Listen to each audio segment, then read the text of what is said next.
দর্শক, এই মুহূর্তে রাজধানীর এভার কেয়ারের সামনে আছেন সহকর্মী শুভ মাহফুজ। সরাসরি তার সঙ্গে যুক্ত হচ্ছে। শুভ, বেগম জিয়ার চিকিৎসা সম্পর্কিত সবশেষ কি তথ্য আছে আপনার কাছে?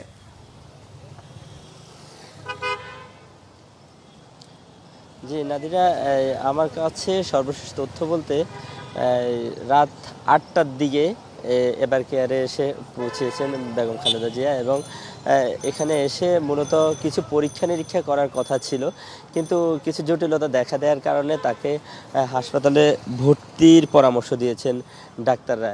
এখন পর্যন্ত যেই এই পরীক্ষা নিরীক্ষাগুলো চলছে, কি পরীক্ষা চলবে এবং শেষে তার ব্যক্তিগত চিকিৎসক ডাক্তার জাহিদ উনি আমাদেরকে গণমাধ্যমকে ব্রিফ করে আসলে বিস্তারিত জানাবেন। তার আগ পর্যন্ত খুব বেশি বলা যাচ্ছে না কি পরীক্ষা নিরীক্ষা হচ্ছে, তবে কিছুটা জটিল হওয়ার কারণে তাকে ভর্তির পরামর্শ দেওয়া হয়েছে ডাক্তার, এটি আমাদেরকে জানিয়েছে।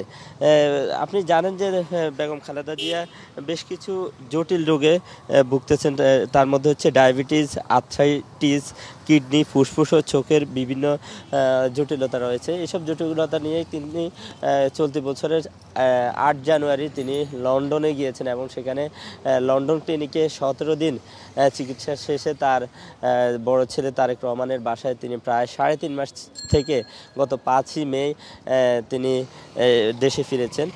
৫ই মে দেশে ফেরার পর থেকে কিন্তু তিনি প্রতিনিয়ত প্রতি মাসেই তিনি এভার কেয়ার হসপিটালে এসে তার স্বাস্থ্য পরীক্ষা করাচ্ছেন। সর্বশেষ গত ১৫ই অক্টোবর এসেও তিনি এখানে পরীক্ষা নিরীক্ষা করানোর জন্য কিন্তু একদিন ভর্তি হয়েছিলেন এবং ভর্তি শেষে তিনি পরে বাসভবনে ফিরে গেছেন। তার আগে ২৯শে অগাস্টও তিনি এখানে এসে স্বাস্থ্য পরীক্ষা করিয়েছেন।